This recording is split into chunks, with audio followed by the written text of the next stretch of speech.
companies, creators, talent, celebrities, everyone is very, very uncomfortable right now. And my recommendation to these executives is you are going to continue to be uncomfortable. None of this is meant for you to settle into a situation where you can calmly go about your business, understand your competitors, understand the marketplace, and execute on this. Welcome to a brand new episode of Starts at the Top, our podcast about digital leadership and change. I'm Paul Thomas. And I'm Zoe Amma. On today's episode, we're sharing our conversation with Jeff Nathenson, who is Managing Director International at Whistle, the digital entertainment media company for Gen Z. Launching the international business of Whistle in 2014, he has worked on strategy, programming, channel management, marketing and monetization on behalf of the Premier League, the Olympics, FIFA, World Rugby, Major League Baseball, and many others. It was a fascinating dive into how Gen Z is consuming information on the internet, and a fascinating discussion about the world of sports streaming. It's not all about TikTok, but it is about short form video content, or for content generally, but usually video. TikTok's the major player in that arena. And Zoe, TikTok's been in the news again this week. It has indeed, Paul, for really sad reasons. So we're recording on Monday, the 20th February, and one of the news stories that is going on at the moment is the disappearance of Nicola Bulley, a case which has been dominating news headlines for several weeks now since she disappeared. We're not going to talk about the case itself because there are so many unknowns. What we are going to talk about is the enormous amount of social media traction and also disinformation and misinformation that has been floating around. So in the show notes, we're going to post a link to an article by a BBC reporter, and she's talked about some of the engagement that this content is getting on social media. So, for example, on TikTok, videos discussing Nicola Bulley's case since she first disappeared and using her name as a hashtag have accumulated more than 270 million views. And Instagram Reels using her name have had more than 158 million views. And posts have had around 115,000 interactions. And this is pretty scary stuff, isn't it? Because it feels like there's a whole enormous story around the central story, which, let's not forget, is the story of a very ordinary family that's been through this awful, awful situation, which is still ongoing. And it's spilling over into some really horrible real life incidents as well. So there was a story overnight that I saw where Nicola Bulley's partner had one of their social media accounts hacked. And then there are all these stories which are also discussed in this article, which we put in the show notes from the BBC, where so-called TikTok detectives have gone down to the village and are trying to act as amateur detectives. And it's just a really, really awful, really sad turn of events, isn't it? Because it feels like something that is this very personal, very, very difficult, very traumatic, very tragic situation for the family has kind of become entertainment and just seen as content for some people who are trying to get involved in this story and acting as detectives, which is not their job to do. Yeah, and not just for the family, but we were discussing earlier, it's a small town, small village. Everyone in the local environment is suffering because of this, with people sort of trespassing on their land. There's one story about somebody going through gardens with torches on, and not really knowing what's going on. They've had to hire private security to come in and help up there as well. All the whilst the police are trying to do their investigation, so it must sort of hamper progress. But it's not just TikTok. I mean, in this case, it's TikTok. But I think there's a sort of a fascination for this type of true crime content. We talked about the burgeoning podcast market. I think podcasts were sort of getting more and more popular as these types of programs were appearing on podcasts. And I think it's a fascination, but I think it's tripping too far into amateur detective territory, isn't it? Everyone thinks they've got a role to play in solving it, and actually probably the best thing to do is to let the people that are involved in trying to solve the actual crime. We don't know whether it's a crime, but trying to solve the case or trying to get to the bottom of the case. It's holding them back. Absolutely. And I think that the social media platforms have a role to play in this kind of situation. I mean, there must be something that can be done, because it must be incredibly distressing for the family and for friends to see all of this, disinformation, misinformation on social media. And there must be something that the social media platforms can do to try and lessen the impact of that. But of course, getting this kind of engagement is also part of the whole business model of these platforms, and therein lies the trouble. Yeah. I think there was a bit in the post, wasn't there? A bit in the story about TikTok are trying to respond to it. I get the feeling that, we don't want to tar too many people with the same brush, but I get the feeling that TikTok do take their responsibility quite seriously to what goes out on their platform, in the way that some of the other channels, not mentioning any names, Twitter, maybe don't, but I think there's quite a lot for them to delve into here. I think mainly because it has sort of spurred this online offline behavior. So it's what's happening on TikTok, but that's turning into people taking the law literally into their own hands and thinking that they can go off and solve something. That sort of level of engagement is obviously off the charts, but in this case really not helpful. I think it also sets a precedent for what would happen in these kinds of cases in the future. So I suppose one thing that police will need to plan for in these high profile cases like this is this kind of content being on social media platforms, and how that's almost part of the job of policing now, or certainly something where they need to be working in very close partnership with the social media companies. I mean, maybe they already are, who knows? And also thinking about additional strategies to protect family and friends who may see this kind of content. Yeah, and I'm just sort of looking through the article now. And one of the things is there's a poster up of Nicola Bulley where it says call 999 for if you had a sighting or you've got any information, call 101. Maybe that's part of it. It's those aren't that isn't the way that this generation that Jeff's been talking about in the episode to come is communicating. They don't use phones for phoning people and phone numbers. They use the messaging apps. So perhaps you're right. Perhaps it is about how the social media companies help the police to really think about how you police issues like this in 2023 and beyond, because the world has changed. The way that we communicate has changed, and maybe that's just a reflection of where we are. It's a bit sad, isn't it, that the impact is so strong on the family and the victims of this incident. 100%.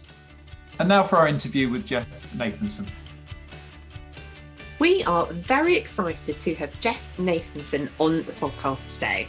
Jeff has more than 30 years of international experience in media, extending from production and operations through to business development and sales. He is currently the managing director for the international division of Whistle, the digital entertainment media company for Gen Z. Launching the international business of Whistle in 2014, he has worked on strategy, programming, channel management, marketing, and monetization on behalf of the Premier League, the Olympics, FIFA, World Rugby, Major League Baseball, and many others. Prior to Whistle Sports, Jeff helped launch the Partnership Programme on YouTube, bringing BBC, Channel 4, ITV, Fremantle, Endemol, and many others onto the platform. He ended his time at YouTube as its head of football. In a previous life, he was an executive producer at CNN and did stints at IMG and Dow Jones. Jeff, welcome to the podcast. We're so happy to have you on Start to the Top. Thank you very much for having me. I appreciate the opportunity. I love a good podcast. Nothing's better than a good podcast. We are delighted to have you here. And can we start by hearing a bit more about what Team Whistle does? Yeah, Team Whistle has been a strange odyssey. It started off about 10 years ago as there was a trend within the social media space of aggregating YouTube channels, multi-channel networks. We're not even allowed to use the word multi-channel networks anymore, but we aggregated the top creators in the area of sport on YouTube. And we were going to create a business around that. But like any good social digital business, we pivoted only about 348 times along the way in terms of what kind of business we wanted to be. There's a lot of learnings along the way. And what has happened is we recognize the challenges of being successful on social is really, really difficult for traditional media companies, brands, for publishers. And we found that we could find many ways of helping them. One is we continue to operate a network of the top creators in sports. And that means we work with them closely in terms of brand integrations. We run our own channels, which are geared towards entertaining content for young audiences. And then subsequently, we have a business, an agency business that helps traditional brands navigate the social media market and how it changes regularly on an hourly basis, and how to have a successful brand presence on there, and really understanding what works, what doesn't work. That's our business. That's so interesting. And you mentioned there's a really fascinating point about how social can be really hard for publishers and some of those more traditional organizations, as it were. Why is that? Well, for those executives that are of my demographic, which is old, That's old. old. The truth is that for a while the industry was really there was a high degree of stability. We knew our business well. We knew how distribution worked through cable, through television, through radio, and we knew how we made money through carriage fees and through advertising. And then all of a sudden social comes along, and it's like, it's not just that we're going to transform the business, because we've seen transformations throughout our careers, from the move from terrestrial to cable, and from VHS to DVD. And we've seen changes, but the models have remained consistent over a period of time to build the business. The revenue sources remained largely the same. And then all of a sudden social media comes and drops a big bomb in the middle of the industry. And it says, not only is everything going to change in terms of who can enter the business, who can create content, but how you monetize, how you reach audiences. And it's going to be a brutal kind of Thunderdome competition to get to the top of this. And you're going to be competing not against just the competitors who you thought you had in the case of sports, traditional sports broadcasters saying, I'm going to compete against other sports broadcasters, but you find yourself competing against the likes of Arsenal Fan TV and the Ringer and Barstool Sports. And all of a sudden you had all these new competitors. And then to make things even more challenging in this space, the platforms continually change and evolve. 2 years ago, no one needed a TikTok strategy. No one even knew what TikTok was. No one knew what Musical.ly was, let alone ByteDance in China. And all of a sudden, it's like every organization is like, well, what do I do on TikTok? And it's like, there's this, and you see platforms come and go, and content formats come and go, and personalities come and go. And it's just very difficult for people who said, please just let me focus on my core business and execute on it well. And that's just not possible in the current market and the way things are happening. Change is happening so quickly. So what we talk about is not having a clear set of, this is our business, is having a strategy to deal with the continuous change and upheaval that social media has put in play. Putting businesses back in that, or helping them to understand that ecosystem, to sort of navigate it through and think, well, normally we would be in a position where we're creating the content, but actually there are people outside of our organization that have a huge influence in the market, whether you're an accountant, whether you're a sports company, whatever it is. There are people out there that will have more sway, more influence than you, and how you profit from that, or how you bring that towards your brand. Yeah, and I think that the difficulty in understanding this is a lot of people look at social media and they will see, oh, look, some guy in their basement has created an enormously successful channel with no production values and no storytelling and no access to rights. How hard can it be? And what you have is a scenario, but the difference is there are millions upon millions of young people that view a career path as a YouTuber as a very important potential career path for them. And so you have millions of kids creating content, putting it up there. A small number will become successful. They will become the Mr. Beasts, the KSIs, the Dude Perfects of the space, but the vast majority don't become that space. but you don't see that. We don't see all that churn that's taking place with kids uploading videos every day on these various platforms, trying to cut through and to become, the next Robbie Lyle of Arsenal Fan TV. But the difference is, as a sports publisher, as a content owner, you have to be successful on social. You don't have the option of not being successful, which means you have to dedicate the time, the resources, and the ability to understand and really sit there and say, we have to be here. Because if you are creating a media brand, if you are a direct-to-consumer brand offering, like a traditional company like Gillette, each one of these guys has to be successful on social. They cannot not afford to be successful, because that's where ultimately the consumers are. And that means that they have to be successful where these millions of other kids who are creating content ultimately decide that maybe I'm not going to be a famous YouTuber, I should consider dentistry or something like that. And so, but we don't have that option when we work in media. And so that's why we have to develop a strategy, a roadmap, and an ability to iterate along the way so that they have a better chance for success. Do you think that makes some of these more long-established organizations uncomfortable? Because what you've described there, and I'm sure we can all see parallels for that in the different industries we work in, it's something about the shifting power dynamics, isn't there? And how content is no longer a top-down process in many ways. I think you are incredibly diplomatic about this. Does it make it uncomfortable? I think they're scared shitless, and rightly so, right? Because it's a much more democratic process. Companies companies, creators, talent, celebrities, all come up in ways that you never expected from different locations. And you have to compete against them and you don't even understand them. And so, yes, everyone is very, very uncomfortable right now. And my recommendation to these executives is that you are going to continue to be uncomfortable. None of this is meant for you to settle into a situation where you can calmly go about your business, understand your competitors, understand the marketplace, and execute on this. It is very, very scary, especially for people who reach certain levels within organizations by operating within a very structured environment, and then to have to deal with the chaos on this. And the vast majority of traditional brands do horrifically badly on these platforms, are terrible. Just take a look at some of your favorite consumer brands and look at how they're doing on social, and you'll look at them and say, how are they doing? How can you be a Coca-Cola? How can you be a Coca-Cola with a massive marketing budget, have millions of followers on your YouTube channel, and yet at the same time get 2,000 views on a video that you uploaded 2 days ago? It makes no sense. The analogy I often use, and they refuse to talk to me no matter how often I reach out to them, is Rolex. Rolex has a massive following on Instagram, and there's millions upon millions of people who want to engage with the Rolex brand on Instagram.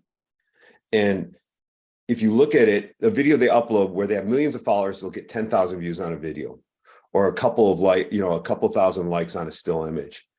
If you have a queue around the corner in Knightsbridge of 12 million people who are interested in your brand, and they walk into a store and only 10,000 of them are interested in what you put up there, and your staff is indifferent, and you see tumbleweed blowing through the display cases of your product. If the CEO of Rolex saw this and saw the indifference of his content on Instagram, and he thought of it as a store in Knightsbridge, he would burn that store to the ground and shut it and never let anyone walk by it again.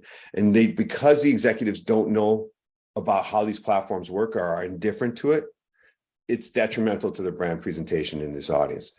12 million people are asking Rolex daily to say, I want to see what you have to put on your Instagram stories for me. I want to know more about your brand, but the product they're putting up there is terrible. And they have to recognize this and say, either this is not a place for me to reside at all, I will continue to depend on word of mouth and boutiques in Knightsbridge, or I will engage with the social platforms in the way that they're designed, in a way that really resonates with the audiences as well. And again, there's a clear demographic differentiation here as well, where it's like, if you want to talk to young audiences, if you want to talk to young people and you're not on social, you're fooling yourself.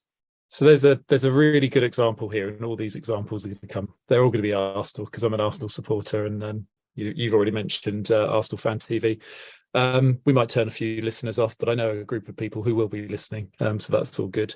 And that's the Prime drink, Prime Hydration, which was a collaboration between KSI and Logan Paul. And this is an energy drink. It's sort of come out of nowhere that they developed. I guess I don't know the exact story behind the development of the drink, but they developed a drink. They started talking about it on social.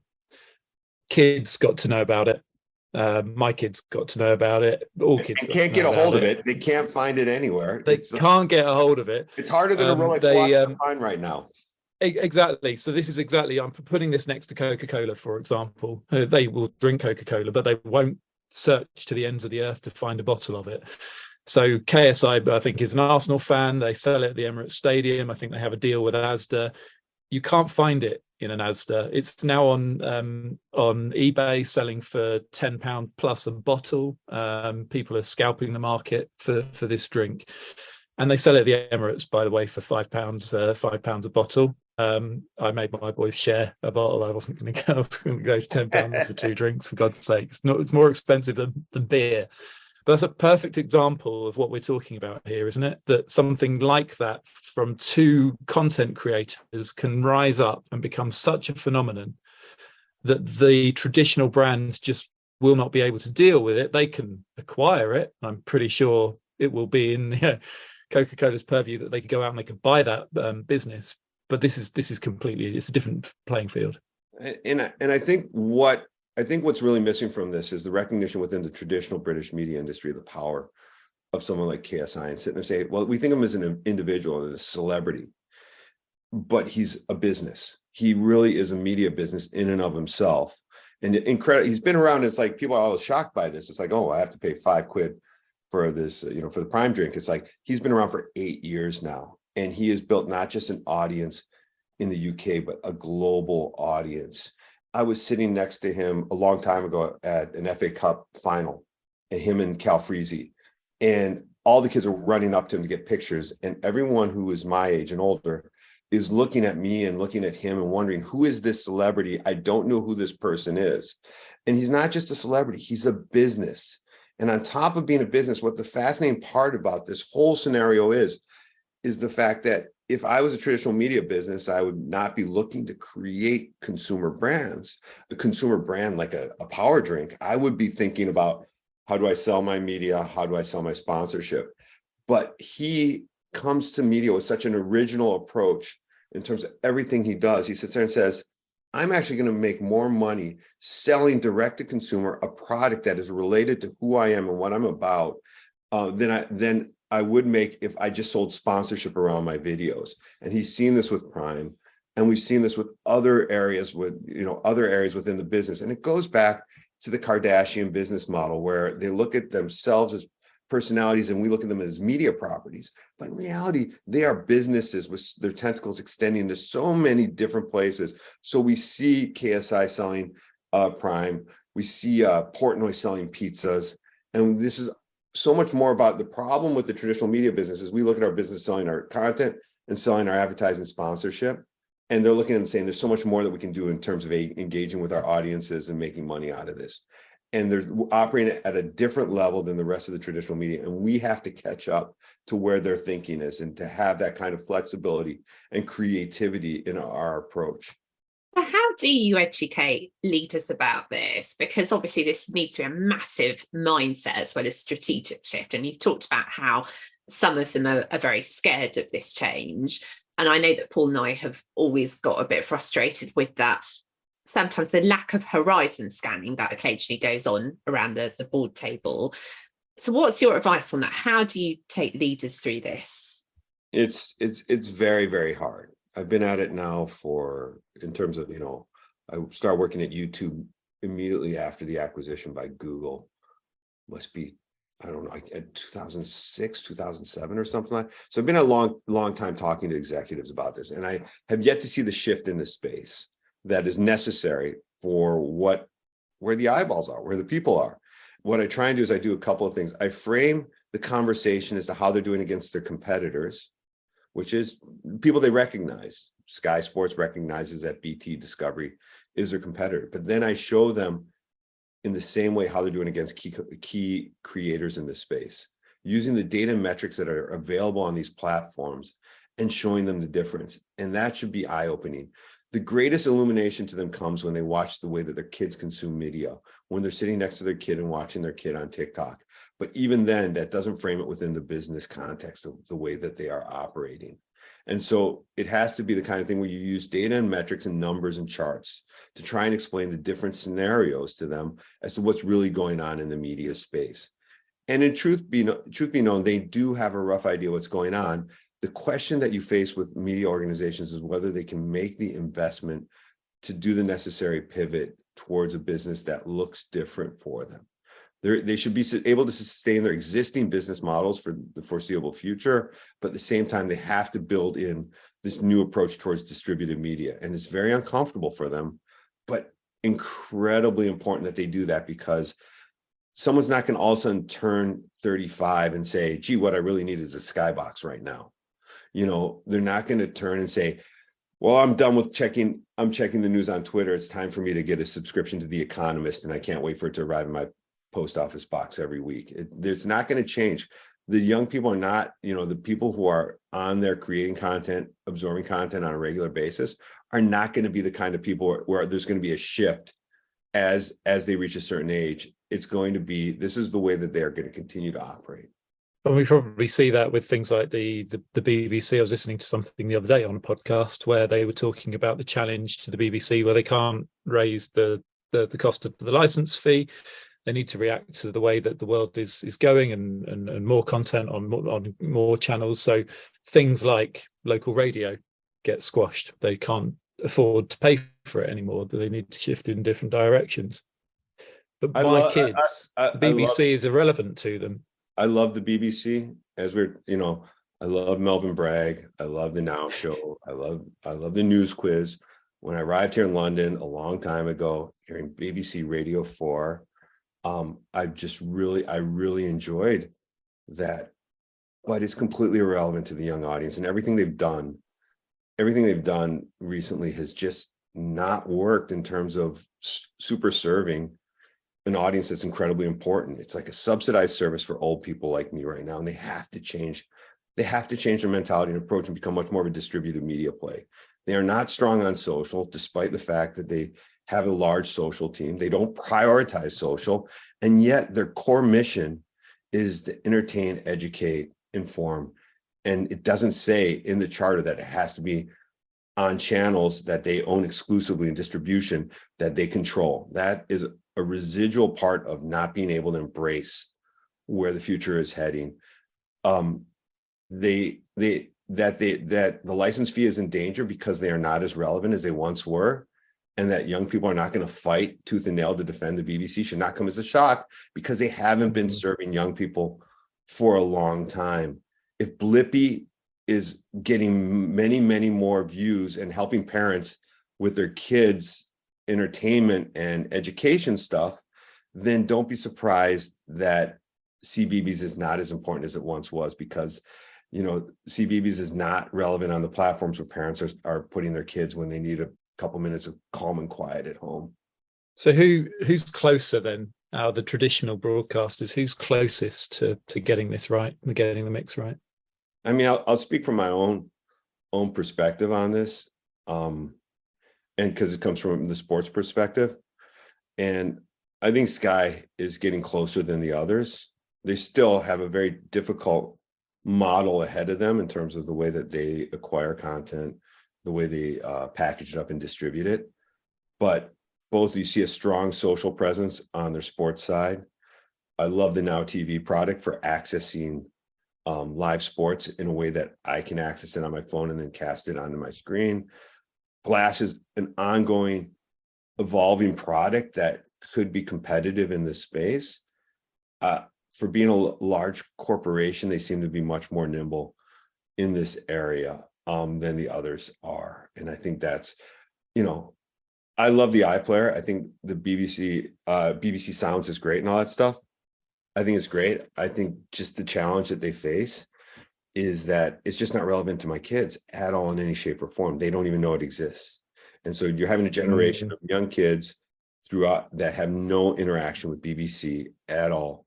And so I think that's really a difficult place for them to be in until they completely revamp their distribution approach and accept that they have to do third-party distribution at an equal level to what they're doing on their owned and operated channels. And that's going to be very difficult with the hierarchical approach to the organization, the government approval on this. These are not people who are on TikTok on a regular basis. They don't know what's going on there. But boy, if the BBC really put its heart to it and said, we are going to be the news and information for for TikTok users, they could do amazing things. They could do wonderful things. They could provide news stories that were relevant to young audiences and told in original, fresh ways. There's so much to be unlocked on the BBC, but they're just too hidebound and dependent upon traditional distribution. And if we're talking about with that, I'm going to be canceled in the UK, and no one's going to talk to me ever again. No, but it's true. You know, you only need to. It comes from a place of love and affection and wanting to see something like the BBC, you know, really move ahead and say there is a common tie in terms of what is important in a general community, and we can provide that service through storytelling, through media. Yeah. Well, my kids are 10 and 13. We occasionally get them to sit on the sofa with us to watch TV. It's usually at set points in the week. Strictly Come Dancing is a bit of a family thing. The Great British Bake Off is a bit of a family thing, both of which have, good, strong social presences. But my eldest is a case in point here. I walked into the lounge last night and it was Champions League night. So he had the BT app on the Xbox, and he would rather sit and watch the goals show, which is, for me, like ADHD waiting to happen. They're basically showing the goals from every game going across Europe to different screens and all this sort of stuff, where I just want to go, I just want to watch 90 minutes of football, one end to the other. That's, kind of what I want to do. But that is, just a microcosm of then what he will then go and do and look at on his phone, where he'll go and watch the goals replayed by content creators rather than through the sort of the native Sky social channels and things like that. That model is changing. And then you bring into the mix, I think one that's really interesting is DAZN on YouTube, which Zoe, you might not have heard of, but DAZN, I think they show things like the Women's Champions League, for example, for free on YouTube, which is groundbreaking in itself through making their money through advertising and things like that. And they've just taken a step. I don't know whether they've done this before, so forgive me for my ignorance, but they've just made the step as well of releasing, I think it's worldwide, in the UK very soon, a Ronaldo documentary that takes them from we put football on TV to we are now documentary makers in the space of, God, I've only been known of them for about 18 months, 2 years. Well, we have to put this in context, and I have to have a disclaimer. DAZN purchased our parent company about a couple months ago. So everything DAZN does is amazing. I'm going to say that right now, along with the disclaimer. But yeah, I think one of the interesting points that you bring up on this is both in terms of the way that live sport is consumed, but in the past, in the sports arena, we have undervalued highlights archive, right? And so we've only valued live because we had the largest audiences watching at one moment, so we could, for the marketeers, we could reach them. The classic Super Bowl ad buy, you reach the largest potential audience, and that's why you pay millions of dollars for 30 seconds on the Super Bowl. And so up until now, it's like live has been the way, but with the way that people are watching content right now, archive, we've been able to repackage archive on behalf of the Premier League in ways that garners big audiences. We did a little bit of work with DAZN on boxing. We just started to do some work with them, and we repackaged a De La Hoya boxing match from 2006 or something and got 500,000 views a month ago, which is more than a lot of other current content is concerned. So the hierarchy of what is important is really important.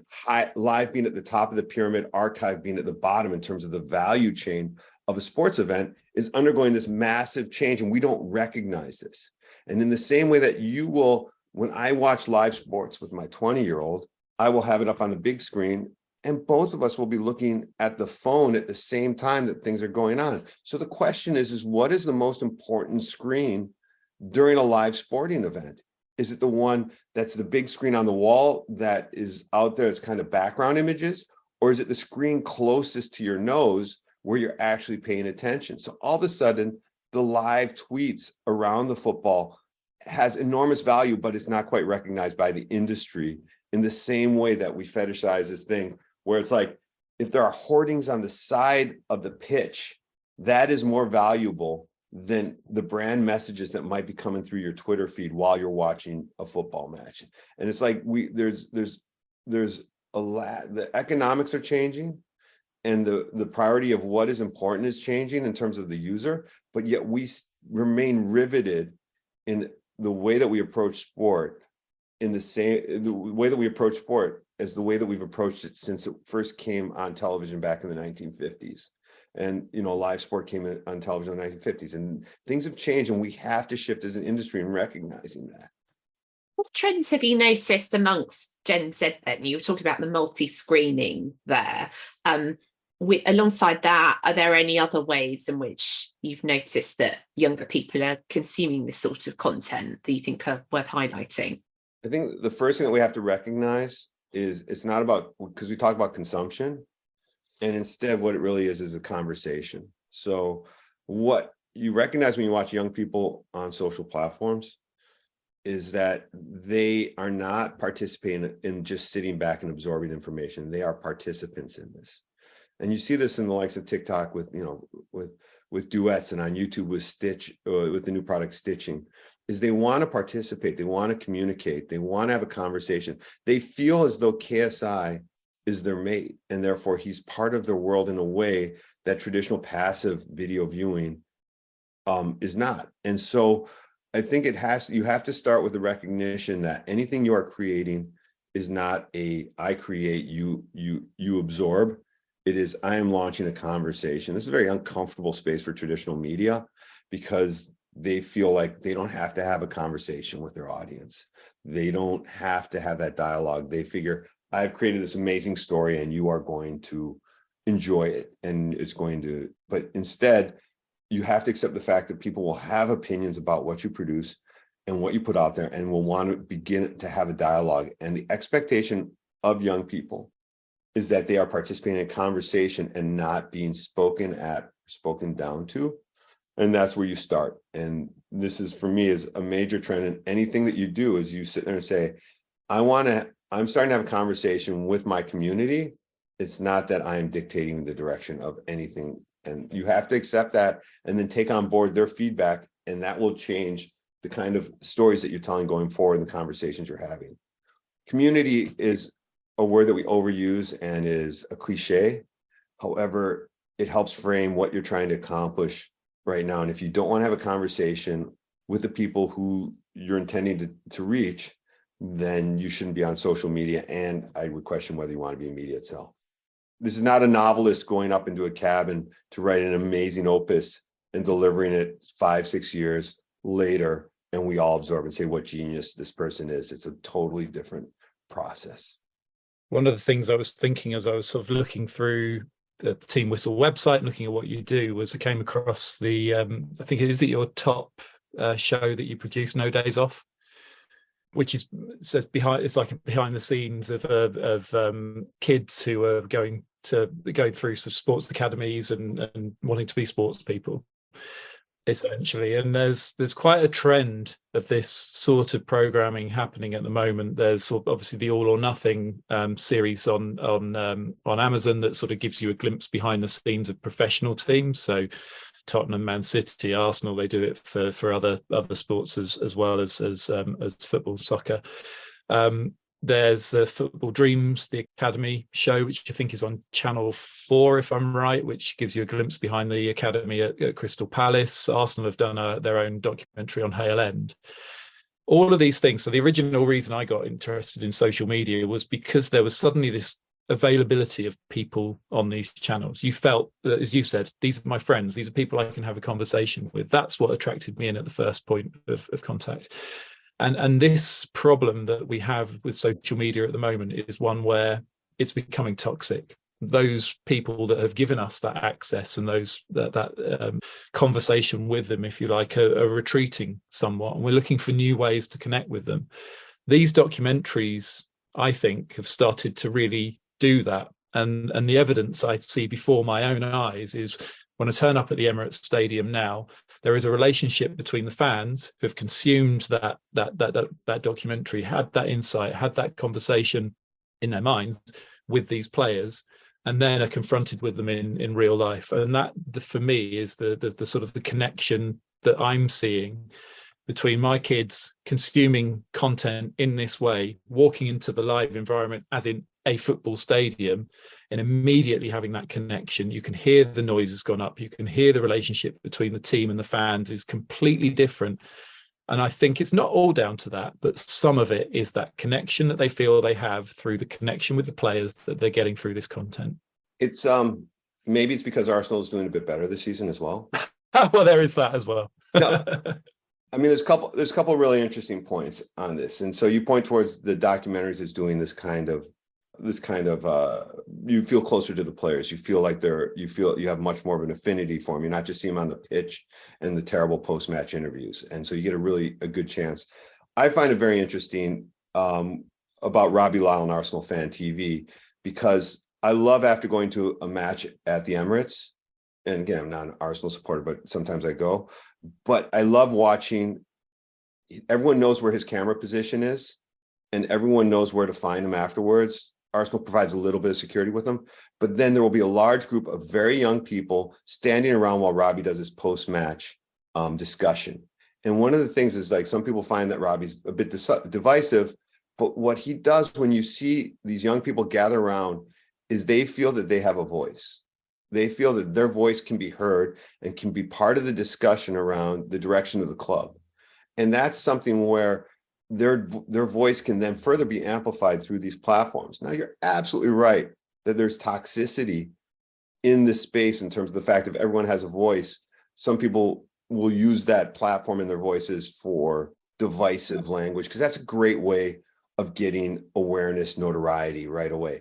But then when you ask about where is the role of the modern media company in this space, what role do organizations like ours, and even the traditional guys we've spoken about, the BBC, et cetera, what role is there to play? We have the ability and responsibility to tell positive stories that empower young people. And we know if we do it well on the platforms, that there will be a dialogue around key positive aspects of that we want to highlight. And that is our job, because it's easy for notoriety to come to the top and obnoxiousness to win the day. It's harder for positivity to win. What we've done with No Days Off, which for me is encouraging, is to show what it takes for a young person to be dedicated, and to show and to provide the inspiration to young people to say, you can do this, but this is what hard work looks like.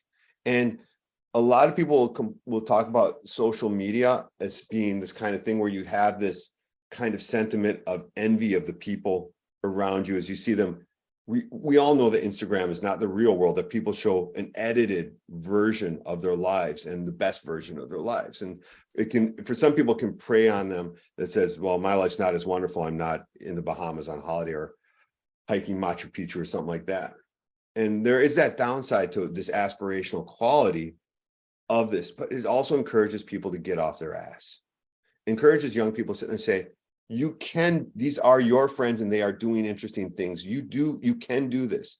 And through all the awareness on social media, you can find a path for you to start doing this stuff, whether it's simply, I want to be a YouTuber, or I want to be an esports athlete, to wanting to be a professional athlete, to wanting to do better on my GCSEs on comp sci. It's all there. That's available and accessible. And so at the same time, we sit there and say, well, there's a lot of toxicity within social media. There's also the Khan Academy that provides every young person who is studying immediate access to some of the best tutors out there in their key subject areas. And so, like anything that we create, every time we look at a new media platform that's created, immediately we will see the negatives about it. But it is the responsibility of those of us who are committed to working in media and storytelling.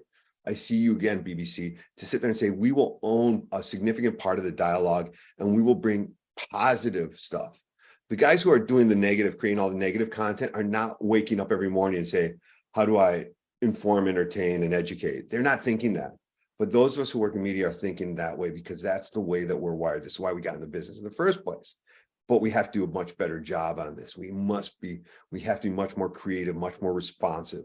And the opportunities are amazing. And we have to overwhelm the negativity with really good programming that really that shapes the way young people are talking about stuff. Does that make sense? It makes absolute sense. Yeah. It's the same sort of thing, isn't it? We were in my old world working in communications. How do you bury bad news? You create good news, and the bad news eventually disappears. It's the same story. And again, I have yet to see really the organizations that should be first and foremost in developing this kind of content sit and say, we want to own news on TikTok. We want to be the preeminent educational channel on YouTube. That's been left to the Khan Academy and not to the likes of the BBC or PBS for that matter. And looking ahead to 2023, because this interview will probably come out towards the end of 2022, what do you see as those big trends that leaders need to prepare for next year? I can speak about it in terms of tactical versus big vision kind of stuff. Whenever you put a big vision out there, you definitely get it wrong.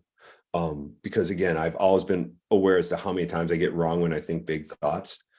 I'm looking at right now, I think right now there's a couple of different things that I feel I'm lacking and where 2023 is going to be very interesting for us. OnlyFans, pornographic website, right? App, or perhaps one of the coolest business models out there for content creators, ensuring a really good source of revenue. The question for OnlyFans is whether they can migrate away from the adult-oriented content, and I believe they are committed towards this, towards an open platform which allows for very good revenue opportunities for those creators who have large audiences, as well as, dare I say it, publishers that have premium content that people are willing to pay for. It's an 80-20 rev share. You get, which is considering you don't have to pay for hosting, streaming, app build, it's a really interesting opportunity. Now, whether the brand can migrate across from the current implications of it versus what it could be potentially is one of the most interesting things to watch.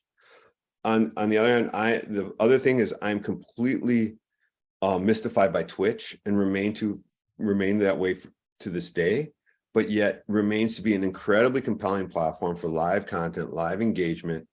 And the majority of us don't know how to operate on it. And there's a really interesting platform and audience out there that none of us have really been able to find in a meaningful way outside of the games publishers who seem to have a better grip on this. And so when I look at 2023, those are the things I'm looking at, tactical things.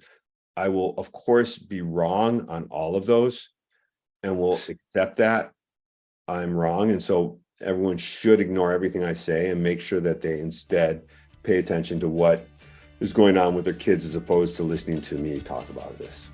Thank you so much, Jeff. What a great note to end on. Absolutely. I've learned so much from seeing how my kids are using tech, and I know Paul has too. So thank you so much for sharing your insights today and for that really great summary in particular of how the whole content space is being disrupted and how leaders need to get to grips with that. So thank you so much for coming on today. We've really enjoyed it. Thank you. Thank you for having me. I appreciate it. Thank you so much to Jeff for his time and his wonderful insight into how to reach Gen Z. It was quite fascinating, and as a sort of a sports watcher, I was particularly interested in all of the stuff around how people are consuming sports content, and had a really good example of that at the weekend, watching football with my kids, where we had multi-channel approach. We had a stream on the TV, we had Twitter in the background, I had the radio on, and they were getting updates from an app all at the same time. It made it a bit chaotic, but it was good fun. But Zoe, a lot of talk about TikTok. Any plans to join the TikTok party? I do occasionally go on there when I'm doing benchmarking for clients, but no, I'm not planning to become a TikToker anytime soon. I do have access. I do have an account. I haven't posted any videos, but I primarily set it up to keep an eye on what the kids in the house are doing on the channel, or the kid, because one of them doesn't have access because they're not old enough yet. But yeah, watching what they do on TikTok is a revelation in itself. But no, I don't think you're going to see many videos of me dancing or living out my life on TikTok just yet. Thanks for joining this episode. You can find us on Twitter. We're at Starts at the Top 1, and you can also email us at startsattetop@gmail.com. Starts at the Top TikTok channel, TBC. If you listen to us on Apple Podcasts or anywhere, please do rate and review. Would be brilliant. It all helps with our visibility and reach. We'll speak to you again in a couple of weeks. Speak to you soon.